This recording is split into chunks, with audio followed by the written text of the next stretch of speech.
My husband disappeared after I went into labor, showed up a year later pretending to be a changed man, and tried to move back in. So I let him think he won me over while quietly destroying his life from the inside. My husband disappeared after I went into labor, showed up a year later, pretending to be a changed man and tried to move back in. So I let him think he won me over while quietly destroying his life from the inside. Me and my husband, Daniel, have been together for over 10 years. I'm now 31, and he's 37. And for a while, we weren't able to have kids. It was the one thing in our marriage that was missing because Daniel is so Daniel, so perfect. At first, anyway, he was the type of guy to write down all your favorite candies in his notes app just so he could always be ready to surprise you with them. The type of guy to squeeze your hand a little tighter during horror scenes at the movies. I loved him, truly. And giving birth to our twins, even though it was painstakingly awful, was beautiful. Because the whole time, I knew that we were going to have the most amazing family together, or so I thought. He told me he was a little grossed out by birth giving and asked if he could wait outside. That's cool. I would be too if I had a PP. You're the most amazing wife ever, he said. After promising that he'd come in the second our baby girls had popped out, well, fast forward to me lying in the hospital in the most vulnerable state of my life. Tears stained my face. My body ached. I smelled awful. I asked my mom to go find Daniel, and she came back empty-handed. I can't find him, she said, voice shaking. My entire body immediately started trembling, like my nervous system was screaming at me that something was very, very wrong, and that's when the nurse handed me a letter. My tears were wetting the paper so much that I couldn't even finish the whole thing. It felt like someone was vacuuming all the color from my heart. Daniel had left the state. He told me he wanted to give me the courtesy of waiting until after I gave birth so he could help with the pregnancy symptoms. He apologized for pushing me to have kids, but after realizing the weight of it all 2 months in, he realized being a dad wasn't for him. I showed mine and his mom, Grace, who was there with his granny, Isabella too, the letter, and that's how I introduced my 2 baby girls into this world. As they cried, I cried too, with the 2 strongest women I knew keeping us all together. For the first few weeks, we all lived in the same house. I was basically immobile from the physical and emotional pain, so I left everything to them, and they never once complained. It wasn't until 1 year in when we were celebrating the birthdays of my baby girls that I found myself smiling. It was genuine, the type of smile that makes your cheekbones hurt. Life really is sweet, I thought to myself as his grandma Isabella helped my baby girls blow out the candles. And it was at this moment, this exact moment, that we all heard a knock at the door. My eyes widened, and my mind immediately went to protective mom mode. Grace, his mom, insisted on getting it, so I let her, and when she opened the door, she screamed. It was Daniel. My face fell, and any trace of happiness immediately vanished. "What the actual F?" I whispered. Meanwhile, my daughters hid behind Grace. They didn't even know who he was. "I just want to talk. Please just hear me out," he said, staring at me with the big brown eyes I once adored. I threw up in my mouth a little, and Isabella, his grandma, mouthed, "I'll figure it out to me." So I left to lie down in the other room. The walls were pretty thick, so I could barely make out what they were saying. But as their voices escalated, things became clearer. I know I shouldn't have cared so much about her appearance, but I'm just a man, and my woman went from hot to fat overnight. Before I even had time to process what he had said, I heard a loud smacking sound followed by a male groan and complete silence. I knew Isabella had hit him, and I'd be lying if I said it didn't make me smile a little. But mostly, I was angry, so I stepped out and did what any rational 31-year-old woman would do in this situation.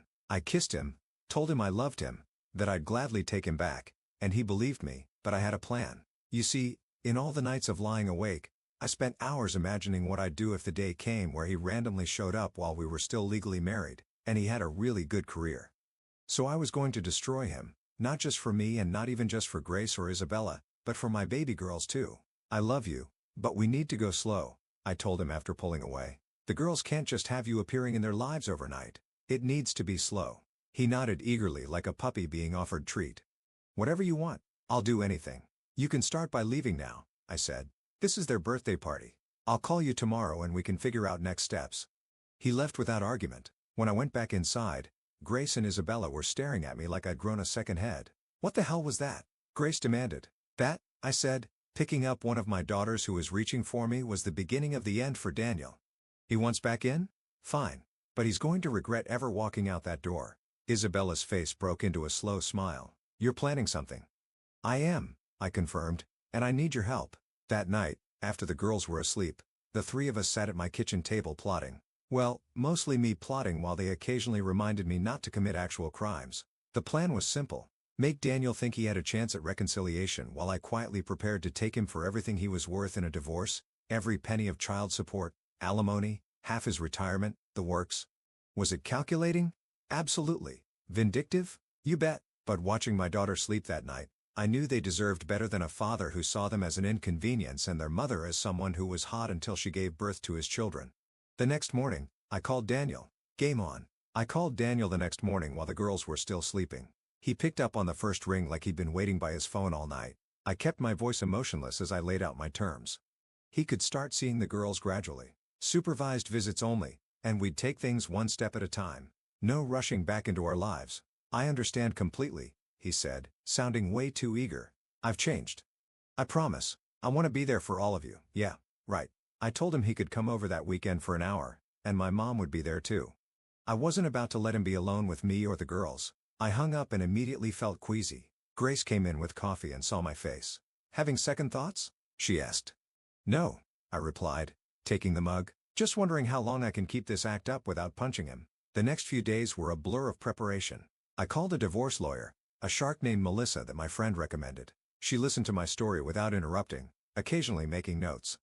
So you want to string him along while building a case? She asked finally. I nodded. Is that legal? Nothing illegal about reconciliation attempts failing, she said with a slight smile. Just don't put anything in writing that could be used against you later. No text about your plans, no emails, nothing. And start gathering financial documents as soon as possible. That night, Grace helped me search through our home office. We found old tax returns, investment statements, and passwords Daniel had written down. I took pictures of everything. Isabella watched the twins while we worked, occasionally bringing us snacks and moral support. Remember that time Daniel forgot our anniversary and tried to cover it up by saying he was planning a surprise for the weekend? I said, laughing bitterly as I sifted through papers. Grace snorted. And then panic booked that terrible hotel with a broken hot tub. Should have seen the red flags then, I muttered. The weekend arrived too quickly. I dressed the girls in matching outfits and tried to prepare them as best you can prepare one-year-olds for meeting their father. My mom arrived early, giving me a tight hug. You sure about this? She asked. Before I could answer, the doorbell rang. My heart jumped into my throat. Showtime. Daniel stood there with a giant teddy bear in each arm and a nervous smile. I let him in, watching as he awkwardly placed the bears on the couch and looked around. The girls are in the playpen, I said, leading him to the living room. He approached slowly, kneeling down to their level. Hi there, he said softly. My daughter stared at him like he was a strange animal at the zoo. Lily started crying. Emma just chewed on her toy unimpressed. They don't know you, I said, stating the obvious. It's going to take time. The visit was painfully awkward. Daniel tried desperately to connect with the twins, but they wanted nothing to do with him. After about 40 minutes, I suggested he leave while they were calm. He looked disappointed but agreed.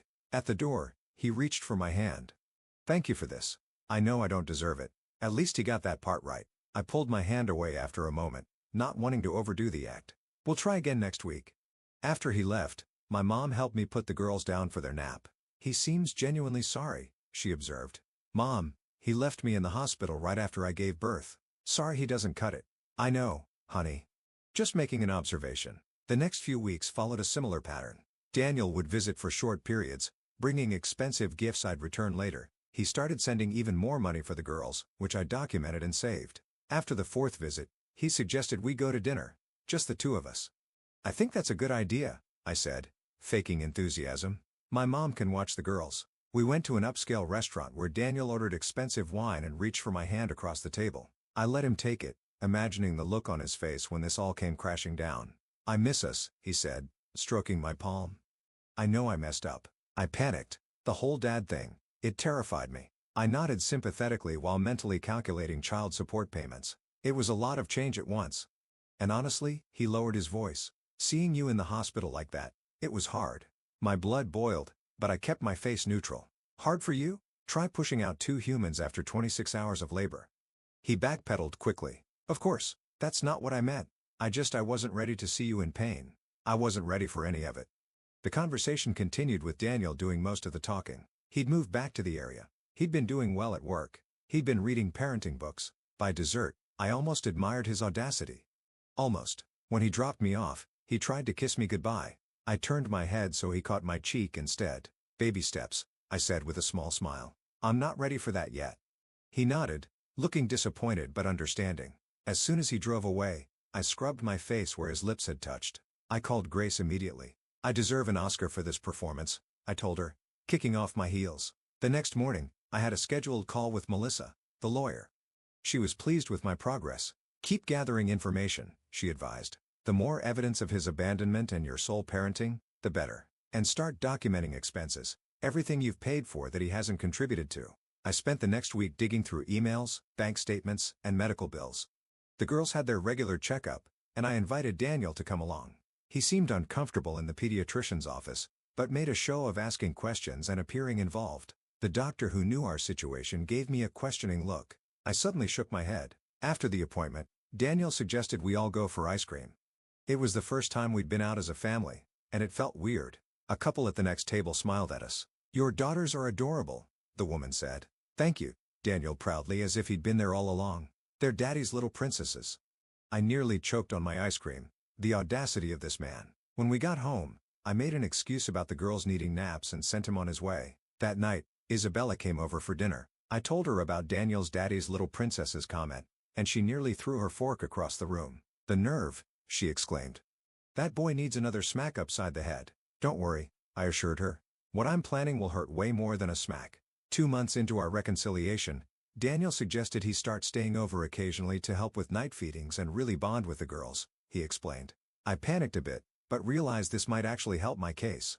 I consulted with Melissa, who agreed. "Document everything," she reminded me. "Every time he sleeps through the crying, every diaper he refuses to change." So Daniel started staying over 1 night a week. He took the guest room, which I insisted on to take things slow. The first night, both girls woke up crying at 2 a.m. I waited to see what he would do. Nothing. I ended up handling it myself while he snored through the whole thing. In the morning, I casually mentioned it. "Rough night with the girls." "Oh, I didn't hear them," he said, sipping the coffee I'd made. "You should have woken me up." "Next time," I lied. But there was never a next time. Daniel slept through every nighttime wake-up, claimed to be on important work calls during messy diaper changes, and generally proved exactly what I already knew. He wasn't father material. One night, after he'd been staying over weekly for about a month, he tried to make a move. We were watching TV after the girls were asleep, and he slid closer to me on the couch, putting his arm around me. "I've missed this," he whispered, leaning in. Everything in me wanted to push him away, but I forced myself to stay in character. I let him kiss me briefly before pulling back. "It's still complicated," I said. "I'm not ready for more." He looked frustrated, but nodded. "I understand. I'll wait until you're ready." That night, I took the longest shower of my life trying to wash away the feeling of his lips on mine. I reminded myself it would all be worth it in the end. As the weeks passed, I noticed Daniel getting more comfortable and more presumptuous. He started leaving things at the house, a toothbrush, a change of clothes, then more clothes. He began referring to the girls as our daughters in public. He posted a picture of all 4 of us on his Instagram with the caption "Family Reunited." I nearly lost it when I saw that, but Melissa advised me to stay calm. "We're building a case," she reminded me. "Every overstepping move helps us." 3 months into our reconciliation, Daniel dropped a bombshell. We were having dinner at his apartment while my mom watched the girls. "I've been thinking," he said, refilling my wine glass, "we should move back in together officially." I nearly spit out my drink. "That's a big step. We're married," he pointed out, "and I want to be there for all of you full time." I took a sip of wine to buy myself time. This wasn't part of the plan, at least not this soon, but maybe it could work in my favor. "Let me think about it," I said finally. "It's not just about us. The girls have a routine." He nodded eagerly. "Of course, take all the time you need." I called an emergency meeting with Grace, Isabella, and my mom the next day. We sat around my kitchen table while the girls napped. "He wants to move back in," I announced. Isabella cursed in Spanish. My mom looked worried. Grace just shook her head. "What did Melissa say?" Grace asked. "I haven't told her yet. I wanted to talk to you all first." We debated the pros and cons. On one hand, having Daniel around full-time would be emotionally exhausting. On the other, it would give me even more evidence of his minimal parenting. "I don't like it," my mom said finally. "Having him in your space every day, that's a lot to handle." "I don't like it either," I admitted, "but I keep thinking about the end game." In the end, we compromised. I told Daniel he could stay over more frequently, but keep his apartment for now. "Just until we're sure this is working," I explained. He wasn't thrilled, but agreed. That's when phase 2 of my plan kicked in. With Melissa's guidance, I started coincidentally leaving financial documents where Daniel could see them, medical bills, childcare costs, the mortgage statement showing I'd been making payments alone. I also made sure he noticed how much work caring for twins actually was. No more conveniently handling everything behind the scenes. If a diaper needed changing when he was around, I'd ask him to do it. When the girls were fussy, I'd hand them to him. Most times, he'd help briefly before finding an excuse to step away. One night, after a particularly challenging evening with both girls teething, I found Daniel scrolling on his phone while I rocked Lily. "Can you take her?" I asked. "My arm's aching. I need to check on Emma." "In a minute," he replied, not looking up. "Just finishing this email." 5 minutes later, he was still on his phone. I cleared my throat loudly. "Sorry. Work emergency," he muttered. Still typing. I took a mental snapshot of the moment and added it to my growing file of evidence. The next day, I reported everything to Melissa. "This is all excellent," she said, "but we need more financial information. Joint accounts, investments, his retirement plan."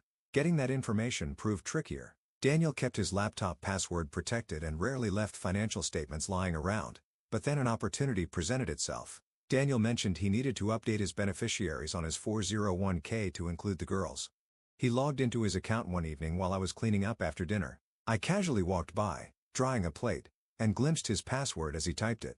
The next day, while he was at work and the girls were with Grace, I logged into his accounts. I found everything. His real salary, higher than he'd told me, stock options, a cryptocurrency account with substantial holdings, and a separate savings account I never knew about.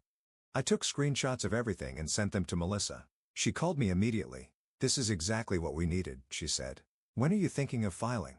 I looked at the calendar. "Give me one more month. I want to be completely ready." That month was the hardest. Daniel was staying over 4 nights a week. He'd started talking about our future and even mentioned having another baby someday.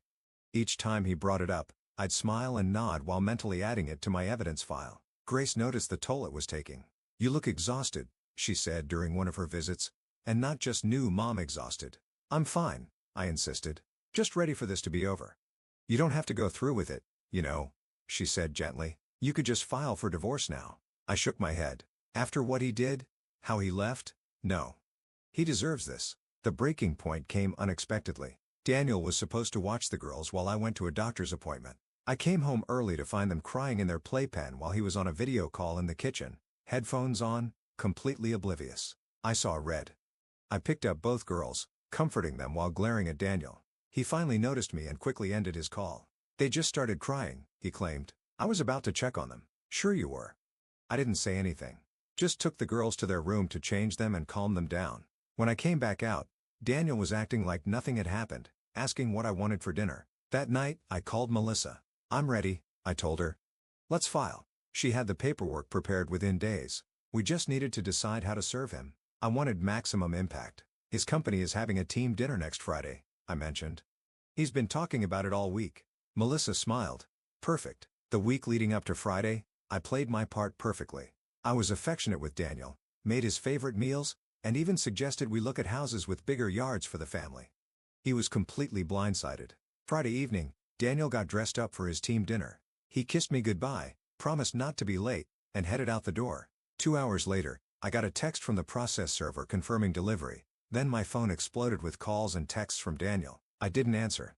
Instead, I sent a single text. "Please direct all communication through my attorney." Then I blocked his number. Grace and Isabella came over that night with wine and takeout to celebrate. We put the girls to bed early and had an impromptu party in my living room. To freedom, Grace hosted raising her glass. "And justice," added Isabella. I should have felt relieved, but mostly I felt tired. The months of pretending had drained me, but at least the worst was over, or so I thought. The next morning, I opened my front door to find Daniel sleeping in his car in my driveway. When he saw me, he jumped out and rushed toward me. "We need to talk," he demanded, looking disheveled. "What the hell is this divorce thing?" After everything, I stepped back inside and started to close the door. "Like I said, talk to my lawyer." He stuck his foot in the doorway. "You can't do this to me," he hissed. I came back. I tried. "You led me on." Something in me snapped. "Led you on? You abandoned me and your newborn daughters. You left me in the hospital. And you think you're the victim?" I pushed against the door hard enough that he had to move his foot or risk injury. Then I slammed it shut and locked it, my heart racing. Through the peephole, I watched him pound on the door for a few minutes before finally giving up and leaving. I called Melissa immediately to report what happened. She advised me to document everything and consider getting a restraining order if his behavior escalated. Daniel tried everything over the next week. He sent flowers. He emailed long apologies. He even got his mother to call me, though Grace had already warned her what was happening, so that backfired on him. When none of that worked, he switched tactics. I received a letter from his attorney claiming I had fraudulently misrepresented my intentions during our reconciliation period. I forwarded it to Melissa, who laughed it off. "Let him try to prove that in court," she said confidently. "Meanwhile, we have documented abandonment, minimal childcare participation, and financial concealment." The divorce proceedings turned ugly fast. Daniel contested everything: custody, support amounts, property division. He claimed I'd tricked him into reconciliation just to get more money. His lawyer painted me as a calculating gold digger who had manipulated a remorseful husband, but Melissa was better. She presented evidence of Daniel's absence during the girls' first year, his minimal involvement in their care even during reconciliation, and most damning, his own words about abandoning us because he wasn't ready to be a dad. She even had affidavits from the hospital staff about his disappearance during the birth. The judge wasn't impressed with Daniel's claims. 4 months of contentious legal battles ended with a ruling largely in my favor: primary physical custody with generous child support, half of all marital assets, including those accounts he'd hidden, and alimony for 3 years to help me get back on my feet career-wise. Daniel was furious. I could see it in his eyes when the judgment was announced. He stormed out of the courtroom without looking at me. I felt a weight lift off my shoulders for the first time in almost 2 years. That night, surrounded by Grace, Isabella, my mom, and my beautiful daughters, I finally allowed myself to cry, not from sadness, but from relief. It was over. We had won. "To new beginnings," my mom said, raising her glass. I looked at my daughters playing on the floor, oblivious to the drama that had surrounded their young lives, and smiled. To new beginnings, but life is never that neat and tidy. 3 days after the divorce was finalized, I came home from grocery shopping to find my front door slightly ajar. My heart raced as I called out, but no one answered. I cautiously pushed the door open, relieved that the girls were with Grace for the afternoon.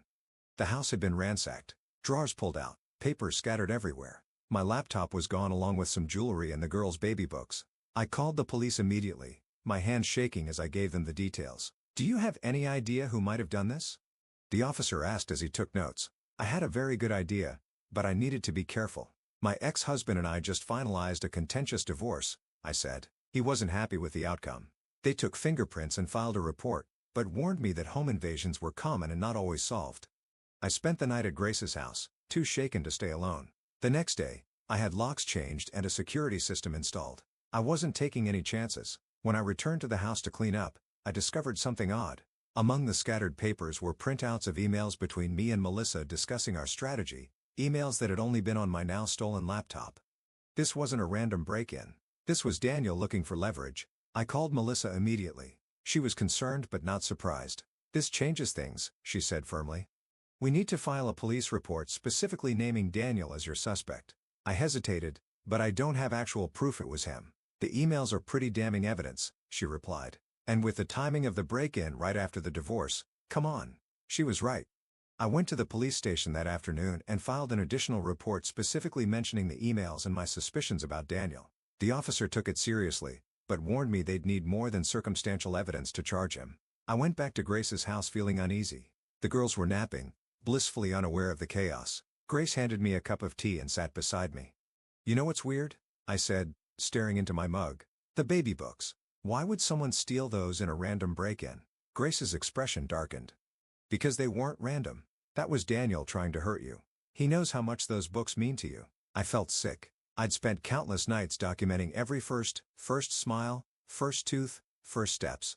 Those books were irreplaceable. For the next week, I stayed at Grace's while my security system was being installed. I jumped at every noise and checked my phone constantly for updates from the police. Nothing. Then I got a text from a number I didn't recognize. "Found something that belongs to you. Meet me at Westside Park. 2 p.m. Come alone." I showed Grace and Isabella, who both immediately said, "Don't go. It's obviously a trap," Isabella added, her eyes narrowing. "But what if it was about my laptop or the baby books?" I couldn't just ignore it. "What if I don't go alone? What if we all go and you two stay in the car watching?" They reluctantly agreed to my compromise. At 1:45, we pulled into the parking lot. I spotted Daniel's car immediately and felt my stomach knot. "That's his car." I told them, "Stay here. If I'm not back in 15 minutes, call the police." Walking across that park was one of the hardest things I've ever done. Daniel was sitting on a bench, a backpack beside him. He looked up as I approached, his expression unreadable. "Didn't think you'd show," he said, not getting up. "Where are my things?" I demanded, staying a safe distance away. "What things?" he asked innocently. "I just wanted to talk without lawyers." I turned to walk away. "I'm not playing games, Daniel." "Wait," he called, reaching into the backpack. He pulled out one of the baby books. "Looking for these?" My blood boiled. "You broke into my house? You stole from me and the girls?" He shrugged. "Technically, they're my daughters too. I wanted some memories." "You weren't there for those memories," I shot back. "You have no right to those books." "I have every right," he snapped, suddenly angry. "You manipulated me, pretended we were reconciling while plotting against me the whole time." I laughed bitterly. "Oh, that's rich coming from you. You abandoned us when we needed you most because what? I wasn't hot anymore?" He flinched. "I made a mistake. I tried to fix it." "No. You tried to erase it. You wanted to pretend it never happened."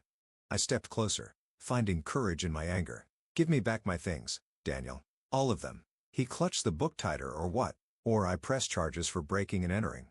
"I'll call the police right now." He stared at me, trying to gauge if I was bluffing. I held his gaze steadily. "Try me." We stared at each other for a long moment before he finally sighed and handed over the book. "The rest is in my car." I followed him to his car, keeping a safe distance. Grace and Isabella were watching intently from our vehicle. Daniel opened his trunk and pulled out a box containing my laptop and the other baby book. No jewelry, but I didn't care about that.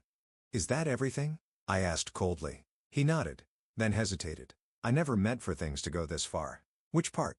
"Abandoning us? Breaking into my house? Stealing our children's memories? All of it," he admitted quietly. "I panicked when you had the babies. Seeing you like that, I couldn't handle it. Then when I came back, I really thought we could fix things." For a brief moment, I almost felt sorry for him. Almost. But then I remembered those weeks in the hospital, alone with newborns, crying myself to sleep. "You don't get to fix abandonment, Daniel. Actions have consequences." He looked defeated. "So what now?" "Now you stick to the custody agreement. You show up for your scheduled visitations. You be a father to your daughters, not because of me, but because they deserve it." He nodded slowly. "I want that too." "Then prove it," I said, taking the box from him, "and stay away from my house." I walked back to Grace's car with my recovered treasures, feeling oddly calm. I'd faced Daniel without breaking down or giving in, and it felt empowering. "What happened?" Grace demanded as I got in. "I got my stuff back," I said simply, "and maybe gave Daniel something to think about." The next few weeks were surprisingly quiet. Daniel made no attempt to contact me outside of arrangements for his visitation. He actually showed up for his scheduled time with the girls, bringing appropriate toys and snacks. The first few handoffs were tense, but we kept it civil for the girls' sake. 3 months passed. The girls were growing so fast, developing their own little personalities. Lily was bold and adventurous, while Emma was thoughtful and cautious. They had started saying more words, including Dada, when Daniel came for visits. It was bittersweet to hear, but I reminded myself that this wasn't about me or my feelings toward Daniel. This was about them. One Saturday morning, Daniel arrived to pick up the girls for his visitation looking nervous. "Can we talk for a minute?" he asked after the girls were secured in his car. I crossed my arms. "About what?" "I got offered a job in Chicago. It's a big promotion," he said, looking conflicted. My heart sank. After all this, was he leaving again? "But I turned it down," he continued. "I'm not leaving the girls again. I've already missed too much of their lives." I was genuinely surprised. "That's good, Daniel. They need consistency." He nodded. "I know that now. I'm also starting therapy for real this time." He paused. "I'm not telling you this to get back together or anything. I just wanted you to know I'm trying to be better for them." For the first time since that day in the hospital, I felt like Daniel might actually be growing up. "Thank you for telling me." After he left with the girls, I sat on my porch steps thinking about how much had changed in 2 years.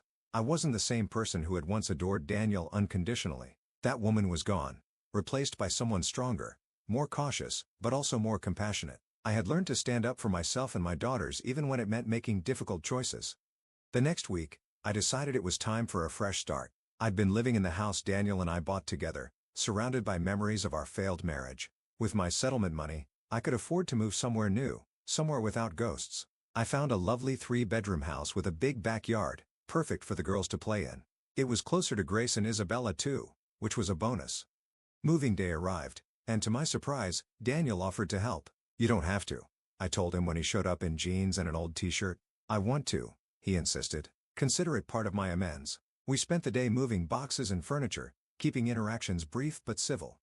By evening, the big items were in place, and the girls were exploring their new bedrooms with excitement. As Daniel prepared to leave, he handed me an envelope. "This is for you. Don't open it until I'm gone, please." After he left, I sat on my new porch swing and opened the envelope. Inside was a letter and several pages of official-looking documents. The letter was simple. "I know this doesn't fix what I did, but I hope it helps. The house is completely yours now. I've signed over my half. No strings attached. The girls deserve stability, and you deserve peace. Daniel." I flipped through the paperwork. He had indeed transferred his ownership of our old house to me. It was a significant financial gift that would give me additional security for the girls' future. That night, after putting the twins to bed in their new room, I called Grace to tell her about Daniel's gesture. "Do you think he's really changed?" she asked skeptically. "I don't know," I answered honestly. "And frankly, it doesn't matter. What matters is that he's showing up for the girls consistently now." Over the next few months, co-parenting with Daniel became almost normal. He never missed a visitation. He attended their doctor appointments. He even volunteered to take them an extra day when I caught the flu. It wasn't perfect. He still sometimes looked overwhelmed by twin toddlers, but he was trying. 6 months after we moved, the girls turned 2. We decided to have a small party at my new house.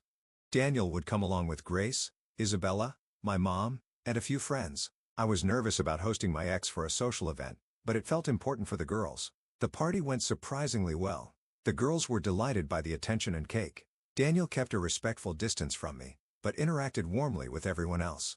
I caught Grace giving him cooking tips and had to smile at how far we'd all come. After everyone left, I was cleaning up when I found a small gift bag tucked behind the presents table. The tag said "for Mom" in Daniel's handwriting. Inside was a beautiful leather-bound journal and a note. "Thought you might need a new one for their next chapter. Thank you for being an amazing mother to our girls." I felt a complex mix of emotions, gratitude, sadness for what might have been, but mostly peace. Daniel and I would never be what we once were to each other, but maybe we could be decent co-parents. Maybe that was enough. As the twins' second birthday party faded into memory, life settled into a new rhythm.